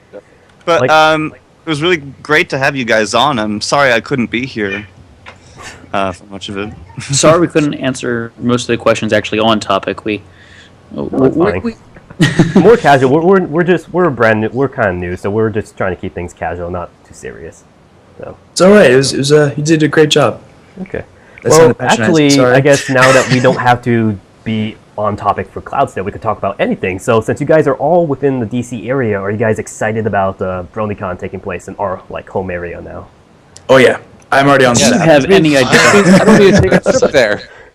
I am Well, I do, so proud to be from Baltimore, and I want to show everybody everything. I want to organize tours through the city. I want Yes, to same take as me. all- That's why I do the Baltimore map. I want to show everyone everything about That was Baltimore. cool. I But see, like that. you can do things. I'm like, I don't have art skills. I don't know what to do until people get here because they put me on PR for a reason. I love to talk to people. I will be happy to do BFE, everything. make an edible map. I was Edible. You know, Edible actually, if emergency edible chocolate. I actually didn't. Dragons. I'm already doing like 2 other panels with them, but if they do have panel space on Friday, I would probably like to do like a Brony's Guide to Baltimore panel, like the first panel, just so people can get an idea of what to do within the city. I was thinking about trying to lead like a quote unquote tour, or at least point stuff out, or have Oh, like you know should what? Since we were Thursday. both in Baltimore, we should really, and you work with like I guess food stuff. We should really introduce bronies to a traditional Baltimore shrimp roast and crab roast. Oh yeah. Yes, get like a Crab bunch boy. of crabs and shrimp, and just have a table lined up with the mallets and the paper, and just have Old Bay seasoning everywhere, and watch us them try chips to and open the crabs and go, no, you're doing it wrong. You suck at this. all the Natty Bowl beer and stuff. It'll be awesome. Natty Bow, yay. But anyway, I don't condone drinking, of course. Especially underage drinking. Especially Oh gosh, God. no, definitely not. Definitely Fireball not. whiskey kids, it's your friends. Oh, we should really make, I guess, make sure we have a little trip to Lexington Market so people could try the crab cakes there too. As long as we do it in a group, because I don't recommend sending people there alone if they're from out of town. Yes. I actually I would really be do look amiss. forward to touring Sorry. Baltimore. Yeah. And I get to be in DC as well, and I haven't been in DC Yeah, in quite a few Flavin's years. coming, I think, a Love day DC. early, so I'm hoping to pick him up so I could show him around the area as well. Yeah, And fantastic. our other co-host TJ was trying to organize a Chipotle meet on like Yeah, for all the- Thursday because all of our we have foreign friends. like yeah, a lot of our friends on Tumblr and Friends are from international countries, so they've never tried Chipotle before. So we're trying to do a Chipotle meet. But I'm saying we're in Baltimore. We should at least make a crab cake meet. Yeah, that is what I was thinking. I mean, it would be great if they could come here, because I actually live maybe like a mile away from the very first Chipotle ever. Ooh. Yeah. Oh, We're actually, kind of the king on of the topic of prestigious. on the topic of con names, someone just brought up Dr. Hoover Dam. I guess if there's a con by the Hoover Dam. Oh, I'm jeez. running dry. Oh my god. Before we move on from BronyCon, can I kind of like make a plug for a second? Sure. Oh, sure. I'm the Yes. deputy head of Gophers. Anyone who's listening, go volunteer for Gophers. Oh, BronyCon. Gophers? Yep. You basically volunteer. You help out with whatever we need you to do.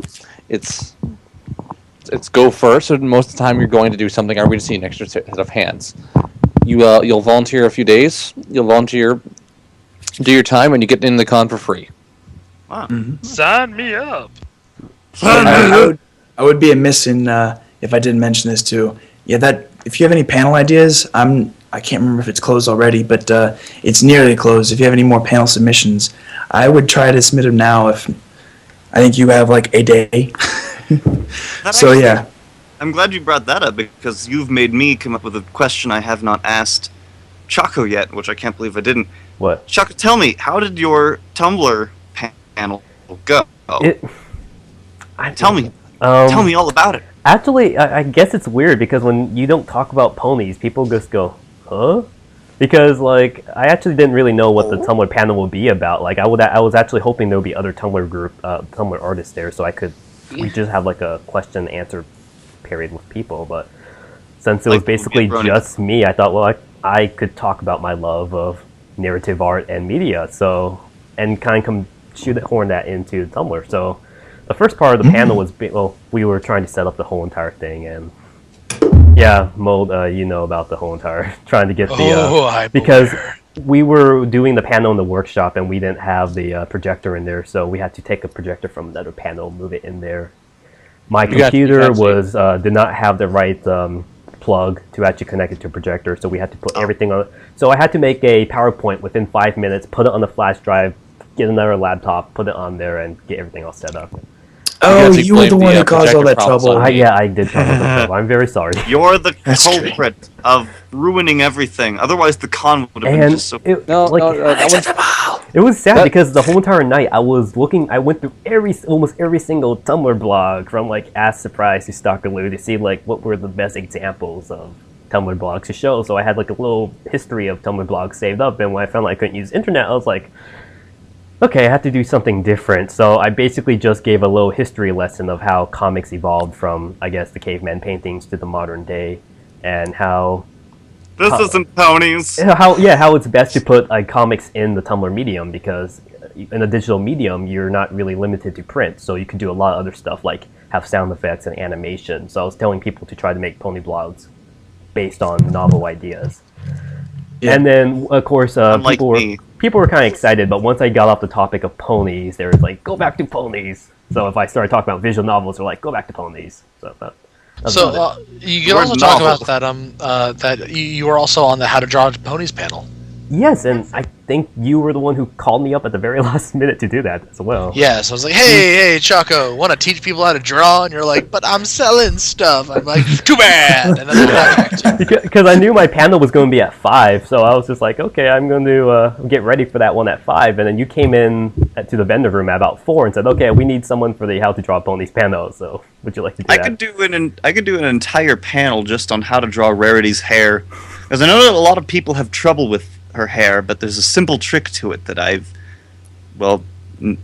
It takes an hour? I'm not sure that's a simple trick. I gave people bad advice about drawing ponies, because I told them this, because the first 2 artists were talking about pony anatomy and all that stuff, and even though I'm pre-med and know about human anatomy and stuff, I was like, okay, you guys were all stuck with drawing strict pony structure. Have fun. Let's draw cartoony ponies. So I taught them how to draw like Hot Diggity Demon style ponies and stuff. You should have sung. It's easy. You start with one S, and then you draw another S, and then you do consummate V's. Consummate V's. I said consummate. And then a big beefy arm. There you go. I can't do it. Actually, it was interesting because I guess I was really trusting with the bronies for the event because I was kind of away from my artist table for my vendor table for almost like 2 hours because I think about 4 o'clock, Lee actually called me in to hit the autograph room and we talked for almost 30 minutes. And then after that, I was called in to do the draw Ponies panel, and that was like for another 30 minutes. And after that, I was doing the whole entire Tumblr panel for about an hour. So I left my table of all my merchandise and money like out there for almost 2 hours, and no one stole anything. So I'm actually impressed about the Brony community. I had to interrupt you because someone said this in chat. Go back to the ponies. Yes. But yeah, I would definitely not do that for a bigger con, but for a smaller con, I guess I was kind of trusting with people not taking stuff. You fool! So all my apple pie was stolen. Like, if you guys don't know, I was cosplaying as Soren, so I had an apple pie, and I was giving slices away for free. And when I got back, all the pie was gone. Thank you so much for that pie. There was free food. I didn't get any of that time. See, that's why I'm thinking I want to give out free buttons or wristbands or something at BronyCon at a financial deficit to myself. We are giving away bagels and chocolate. Don't you remember? That's right. Yes. I will bring a bunch of mini bagels. I'll bring a bunch of chocolate candies. Yes. Actually, I kind of noticed that as well. I was giving away a lot of free stuff. Like, this was my first time as a vendor. I was giving away a lot of free stuff just because I didn't. Like, a lot of the con staff came by, and most of them who helped me, I just would like to give them discounts. By the way, that poster that you wrote the message on, manly tears. It was like, seriously, that was beautiful. Thank you very much. What do you write? I don't remember. Fruity. I mean, He wrote but wink, you know, wink. actually, I read your poster. Like, Michelle Creber wrote something much nicer than me, though. She was very. But the message she wrote for you was really touching on your poster. P.S. Apples. Anything she writes is cute. Did you remember her on the autograph table? She had that picture of Apple Bloom saying, "We take cash or credit." Yep. Yeah. That was just so sweet. There's I got a CD signed by her. She put, "Aren't you going to stay for brunch?" I'm like, no, I have to work. I can't. I assume she wasn't just. I assume she was actually asking and not just writing it. I like to think she was, because now I feel special. Like she actually wanted to have a meal with me. But you see, all you guys had to have these amazing interactions with the staff. I was working. Yeah, I feel sorry for you. You're just running back and forth. Hey, wait. To be fair, I wasn't standing in one place for more than 5 minutes the entire con, unless I was asleep, and then it was only 3 hours in one place. You were hard to find, actually. You were moving back and forth a lot. Oh yeah, I felt so bad. Your family was nice, though. Your mother was really sweet. She came to my table and talked a bit. My mother is nice people. Yes. Very nice and I taught your supportive. brother to dance. That's right. I remember. Yeah. Actually, speaking of the How to Draw Ponies panel, FIReNVY, I did actually ask your sister if she wanted to be on it, and she very politely went up to me and went, no." So it was adorable. Okay. We've run out of things to say. I'm at that. Well, I guess we should do a plug-in for the helping out the community. We should talk about the next convention coming up, which is Big Apple PonyCon. It will be March 23rd and March 24th. And are any of you guys working with them? Just I'm helping out as far as just like advice and just maybe some day of stuff. Just because Karen's a good friend of mine, and she's just really nice. She is too. She invited me to a lot of New York events. I think I've been, ironically, even though I'm closer to DC, I've been to more New York events than I have DC events, because Karen always is just so nice to message me and convince me to go to all these. All right, well we can fix that. BFV, make sure that you're the Karen and you get Chocolate Pony down to another meetup. I can probably do that. I'm definitely going to more meetups after this one. Actually, would you guys like to, as DC Bronies, would you guys like to talk about any big DC meetup events that you have planned soon? Well, we actually have a monthly meet. We have a meetup almost every month, at least one that's centered solely around ponies. And then a lot of times we'll have people who are part of the meetup groups who are, we all get to become friends. We'll have more off-topic meetups, which don't quite get as many people, but still very, very fun. what was I going to say? I think there's actually a camping trip in like 2 weeks. I was just about to ask, actually. I can't wait for that. Because we do that here. We'll get a bunch of us together and go on up in the mountains and have a camping trip. Well, of course, you're from Colorado. It's all like nothing there. It's all like camping. It's great. It's great because one of the camping trips later on, I think in like June, is coming out where I live in the boonies, and not Bowie, boonies. Maryland joke. But live on a buoy. You know, we actually should do more. Like, I actually wish we did more Baltimore events because there's a lot of events like Hunfest and some other like the Baltimore Grand Prix. There's a lot of stuff happening in Baltimore. So we have one set up for the Grand Prix, I think, and I tried to put together stuff in Baltimore in the past, but it's like, where? It's not on the Metro. Can't make it. Actually, just curious because like some of you guys are from Baltimore. Do you know of the pre-4th generation Milo Pony Baltimore group here? No, actually. Because there is like when I was looking for Baltimore groups, I found that there is a pre-4th generation Milo Pony group, and they really control the Baltimore territory for I guess the Brony, or I guess for the pony community, because they really apparently they do not like Generation 4. Because I have not been to any of their events, but whenever I tried to post Baltimore events up, they are the ones who kind of like send me messages saying, "Oh, we kind of have an event planned and stuff." So sorry about that. I just got this West Side Story image of these older ladies, snapping down across from us.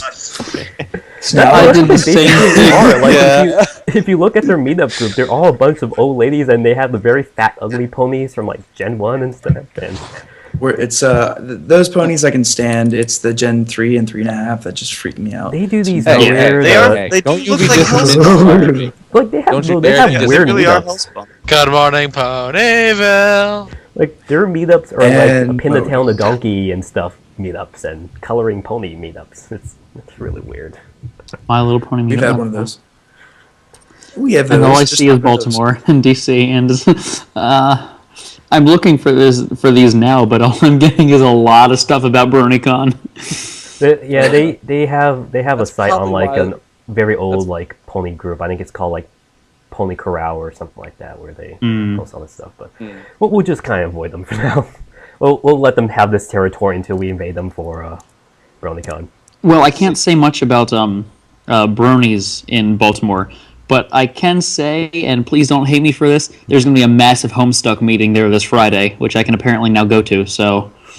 Oh my. Wait, Homestuck we're talking about ponies. What is this Homestuck? I'm not saying anything about it. All I'm saying is there's a very large... If you want to watch girl anime, do it on your own time. Go at your ponies. Yeah, we're not talking about girl animes here. Yes. You're talking about the ponies. Yes. Okay. Actually, so I guess we should probably talk about Big Apple a bit. Is anyone interested? I guess who here is going to Big Apple? Because I was strongly considering, but I'm trying to, if I can find a way to get there. I too am probably going to be going to Big Apple PonyCon. I'm going up with several of my friends from the DC Bronies. And I'm gonna be heading up.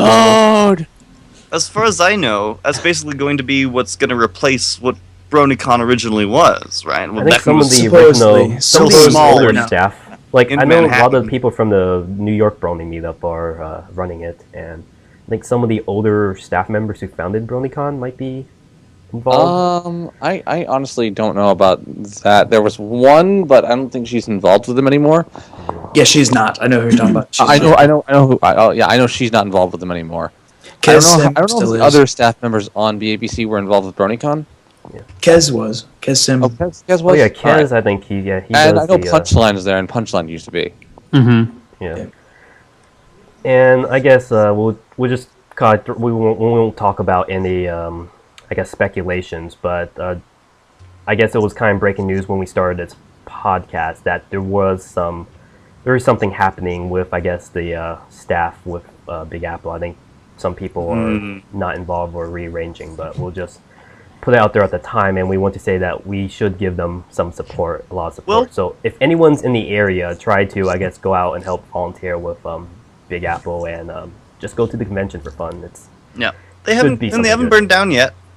Oh, by the way, we wanted to commend you. We wanted to commend you guys on how well your con didn't catch fire in any way. Yes, I think you guys were the first convention that didn't have a fire alarm go off. What's my job? It's funny you bring that up because one of the wires was started to burn during the concert. Oh, really? Who was The it? concert was so hot, the wires almost caught fire. That's why you woke me up I'll that one tone time. down the right? dancing. I'm sorry. That got solved really quickly, but Of course. I'll note of the concert also. There was one point where the bass where the bass was so heavy, we actually knocked down the table that EHT was performing at the time. Oh my God, EHT's bass. Oh my goodness. That's partially because Wow. of EHT's bass, and that's partially because Braylor, the guy on AV at the time, came up to me and said, "Hey, we can still turn up the bass." And I looked over to him and I said, "Why haven't we yet?" Yeah. And then that happened, and I was immediately answered as to why we haven't turned it. Because it But my might cause goodness, it structural was- damage. Oh my goodness, though, that the Party in the Clouds track of VHT, the Babseed remix. Yeah. Holy moly, that bass. Wow. It just like started up at your collarbones and just traveled down the sternum, and it's just like, wow. It was just crazy. That bass was unbelievable. Fine. But I guess we want to say, Cloudsdale was an optimistic look for the future of convention, so we can only, I guess, give our best wishes to Big Apple and Yeah, hope. and I can also link the Party in the Clouds Bandcamp album right now in the chat. Do it. Why not? Just so you already know, got any funds raised from that is no longer going to the musicians. It's if you donate any money, which you don't need to, we've got thousands of free downloads left. But if you want to donate anything, that's going to go towards next year's Cloud sale. So, Great. Cool. Yeah. But but just get go the album ahead for and free. hit that up. Just get it. Also, Winchester, Virginia looks adorable. Yeah. And by going to future CloudCon, we by donating to that, we mean it goes towards Ganey's car fund. I'm poor. Danny's having a Ganny's so poor. How poor is he, Mode? He's few more so grand cool. and he might be able to buy a wheel. Ganey's so poor that his pool is smaller than my hot tub. To be hold on. Hey, those are I bet your hot tub's not inflatable either. No, it's actually very Love you, impressive. I'm Ganny. really jealous.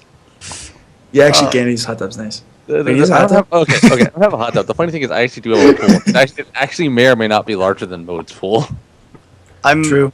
But Spicer's pool's bigger.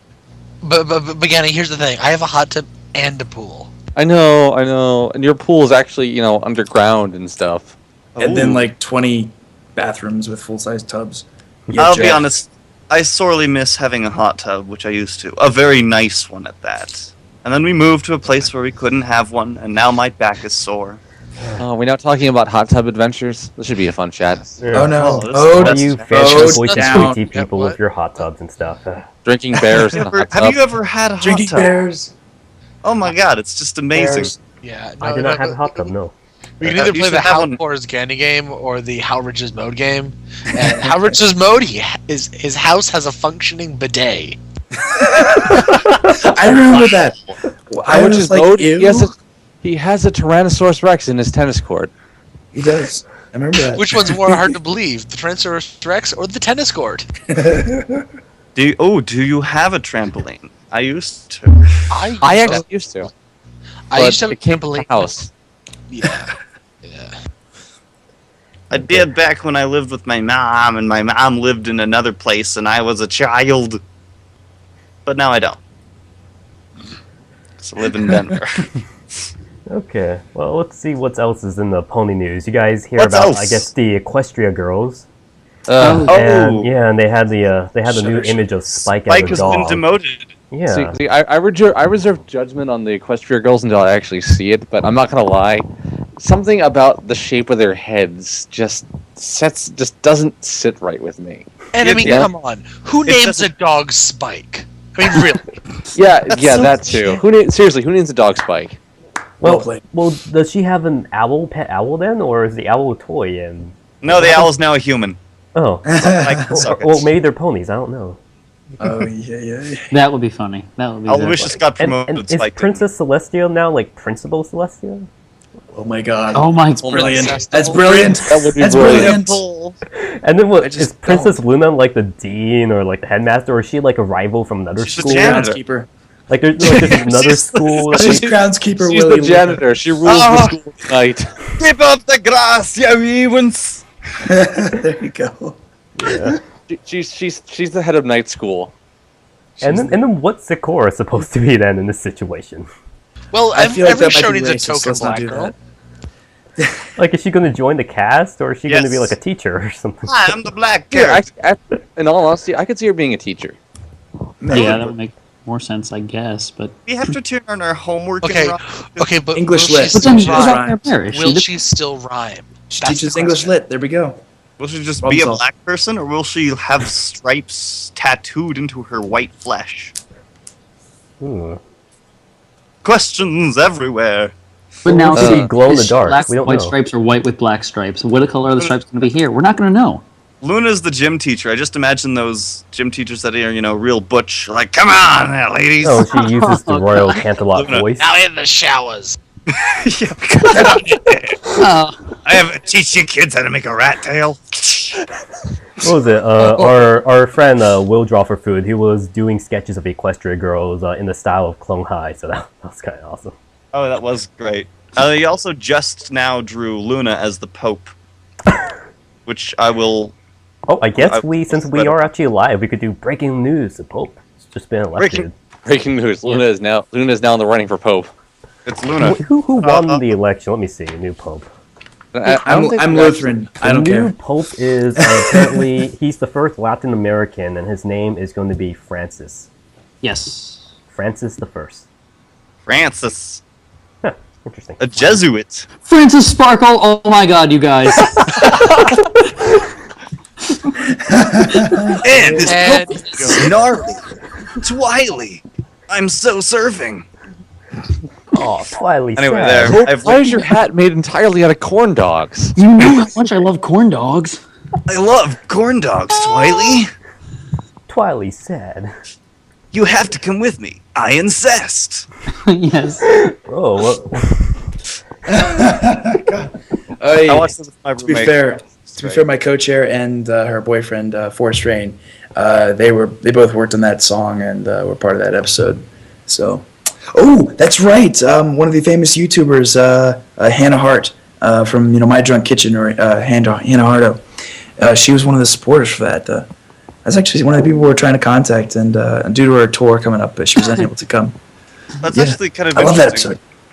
Because one of the guy who made the newspapers at the end, who if you pause and read them, all of them is hilarious.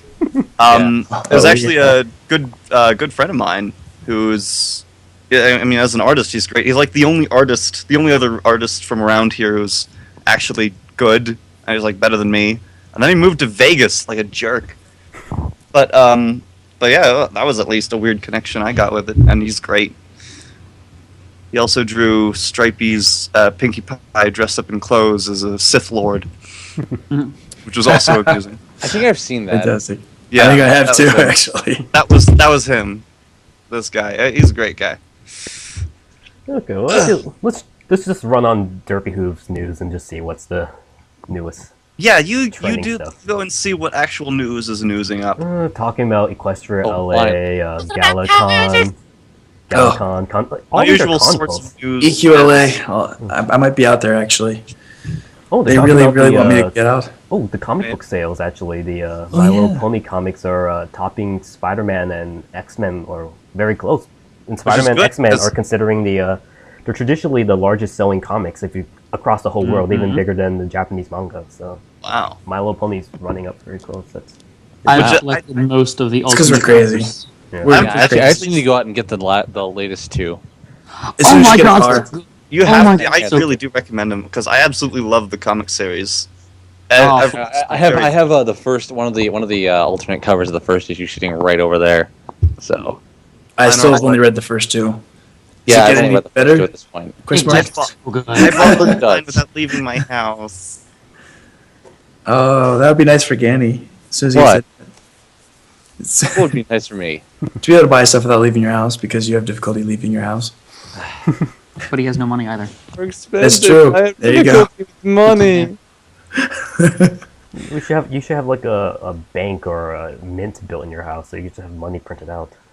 Yeah, that would Mo cause who does that. inflation or be very illegal. Yeah, no, because if you did that, he'd be me. That's it. Actually, Mo speaking has of Space Mint. It's right next to the Biodome with Ponyville in it, With Pauly Shore. with Pauly Shore. actually speaking of money and coins, like some of you guys were at Unicon, right? Do you guys remember the vendor bits that were being used there? Yeah, I saw those. They were pretty useless. And they ended up being really useless. Well, Yeah. until someone put them up for auction on the relief fund. That was kind of funny. And then they became useful again. Or for the first time. Yeah. It was interesting because I was actually I was working with another person in the community for a while because I did do designs for Equestria coin, and we were trying to get like silver coins I bet minted you've seen for that, conventions. yeah. The only problem is the price of silver is pretty high, so if we actually made the coins, they'll probably sold for anywhere from like $40 to $80, and we're trying to get a Kickstarter for that. But right now we're trying to go a few medals down, but we're hoping to get that Kickstarter up soon. Screw it. Go for platinum. I don't know. Actually, BFE, what are the coins you have? You have some, the Luna, the stained glass coins. Yeah, if any of you are familiar with the stained glass pony God. windows done by Love those. Alkali Amethyst on DeviantArt, she produced coins that are plated with gold and silver, and I don't know what they're made of, but they're fairly heavy. And then those, I believe, were actually like $15. And she Really? put up, they were only available to purchase when she did a Kickstarter, but I think, and she just did a second round, which has Lauren Faust Alicorn and Twilight on the other side. And I've actually got an email from them earlier this week, but CloudCon I wasn't even looking at it, but I can pull that up now and see where we are. Because one of my other interests, I'm actually a numismatist, so I'm actually a big fan of coin collecting, and I really would like to see like a set of coins made for the pony. Oh, yeah. Like I actually had a set. I had designs for each year, so like every year we could release a commemorative coin. Like for this year, we would probably be celebrating the 30th anniversary of the My Little Pony franchise. It was like someone just linked it in the chat, actually. Yeah, they did. Everyone click on the link in the chat because that. So they link to the coins or just the... Oh! Oh, it didn't. Hey! It didn't. Check that out. I'm actually a little upset that I actually didn't get my coins made beforehand because I've been working on this for a year. But Oh. Sorry, man. we'll still get the coins up. Oh, I You guess can I still... link. Oh, never mind. This link is not working for whatever reason. Yeah, I had the same problem. It's bronycoin.com, not without an S. I just found out. Not BronyCon. I know, right? not, That's not the one con, thing I would- and not coins, but somewhere in between. Is she the Oh, same no, person I no, was talking see- with for coins? Oh, see, those are for the those are for bits, and they're really cool. But that is not actually what I was talking about. Give me a second. You Google it. Yeah, actually, let me look at my coin design because. I'll show Oh, you what I is have. that? $20 for one. That is a terrible exchange rate. Actually, if The you guys Equestria- seen the banners I made for Derpy Hooves and Equestria Daily, that one 2-year anniversary one, I really want something like that, really old style engraving of Lord Valstein pointing outwards. Like, I was big looking at old, really old coin designs for some of this stuff. Let's see. Big old seal you had. What's the banner now? Pope Battle. Pope Battle. That's There you go. That's what I have. Where's my coin design? Made from brass coated in gold and nickel. That's it.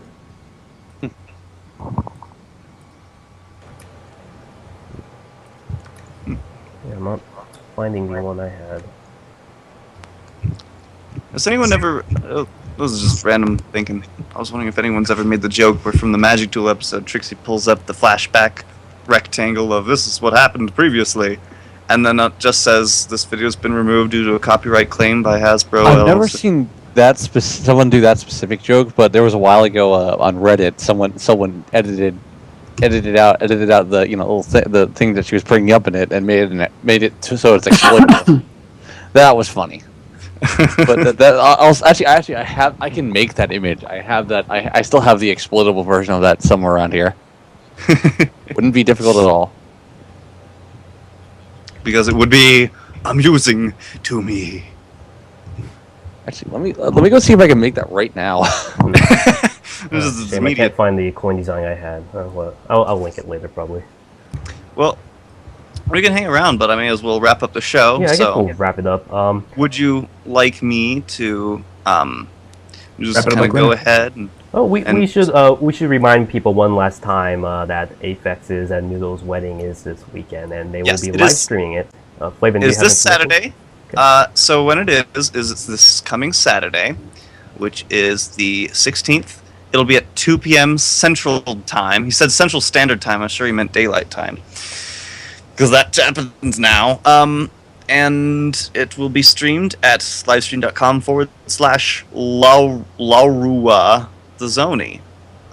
I don't know if that's intentionally spelled wrong, but it's either Laura the Zoni or Laura. I don't know. Let's see. It's somewhere. It's streaming somewhere. Go to Google Stalkerloo if you want to know about it. Yeah. And then just look at Tumblr or something, kids. Come on. Yeah, most of you guys from Tumblr should know because it's the mod of Starkaloo and Laura the Zoni who are getting married, and we would like to extend our congratulations to them. Yes, because we are friends, Yeah, etc. well, it's like our Tumblr community is like a small, the Brony community is like a small little family. So of course we are very happy when people do meet Small, each other. and fall in also love. very large and intimidating family. Yes. Okay. Well, Flavin, would you like to do the podcast wrap up now? Yes, certainly. I certainly will outro us out. Thank And you all what so much for what joining song have us. you chosen for our DC guests? Yeah, those of you, absolute. Extending much thank yous to BFV and Envy, Mode, Ganey, all of you guys. It was great having you on. And thank you all for listening out there in the chat or in the YouTube, whatever you do. If you're watching the live stream, you can stick around. We'll probably just fart around after a bit. And thanks so much. Thank you for watching. And we hope to see you whenever we can. Yeah. Goodbye. Thanks for having us on. I got that ice, cold, ice, cold. I got that ice cold water, and it's only $1. He's I got that ice cold water. I got that ice cold water, and it's only $1. And it's only $1. I got that ice, cold, ice, cold. I got that ice cold water, and it's only $1. I got that ice cold water, and it's only $1. And it's only $1. Okay. Only. I love that guy. Wow, you That guy. actually got that. Yes, I did.